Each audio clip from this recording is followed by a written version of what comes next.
Tous à table sur Europe 1. Laurent Mariotte. C'est un grand vin. Merci d'être à table avec nous. C'est un grand vin d'Yves Candebord à propos du vin de Loire que nous venons de déguster avec Olivier Pouls et Babette. Anne-Elisabeth Lemoine. Alors tiens, Babette, en ce moment nous sommes sevrés, privés de voyage. Vous avez un pays de prédilection, c'est le Portugal. De quand ça date cette histoire d'amour avec le Portugal alors ? Depuis que je suis amoureuse de mon mari. Je connaissais pas le Portugal, j'y étais jamais allée. J'y suis allée pour la première fois avec lui et ça a été un coup de cœur immédiat. Qu'est-ce que c'est beau comme pays. Alors, c'est beau. On parle souvent de la côte, mais l'intérieur, la vallée du Douro, magnifique. Avec tout magnifique. C'est sublime. C'est sublime. Et puis pour les bons vivants, le Portugal est un pays généreux. C'est un des plus beaux vignobles du monde, le vignoble de Porto. Et je découvre régulièrement des excellents vins portugais. Après, ils sont assez alcoolisés, quoi. Oui, comme on dit, il y a c'est chaud. Hein. C'est chaud.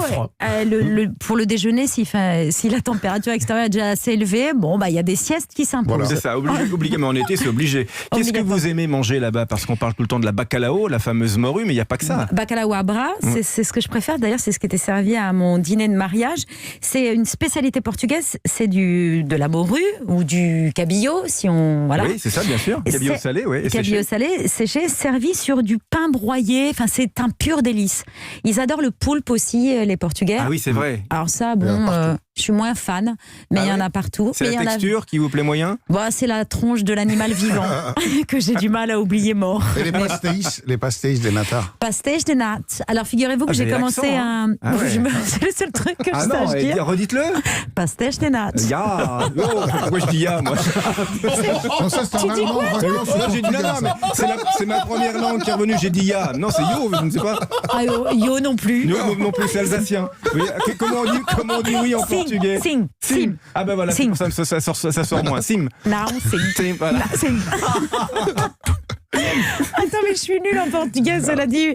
Je vais faire honte à mon mari. Les pastéis de nata, moi je suis devenue cinglée, pour le dire en français, cinglée de ce truc. Mais c'est comme si vous faisiez une perf de sucre, direct dans le sang là, hop, en intraveineuse, tellement c'est sucré. À Lisbonne, dans le quartier de Belém, c'est magnifique. Il y a la fameuse pasteleria de Belém. Écoutez, c'est pas les meilleurs.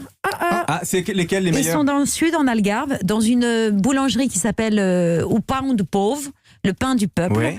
Et c'est les meilleurs pastéis de nata de tout le Portugal. Je peux vous dire que j'en ai goûté un paquet. Je me suis fait mon petit classement. Je rayonne, moi, pour trouver les meilleurs trucs. C'est une petite boulangerie qui ressemble un peu à rien. Mais comme bien souvent. Bien souvent. Et c'est délicieux. C'est beaucoup moins cher qu'à la pasteleria de Belém. Eh bien, alors très bien. On prend bonne note pour mettre sur europe1.fr.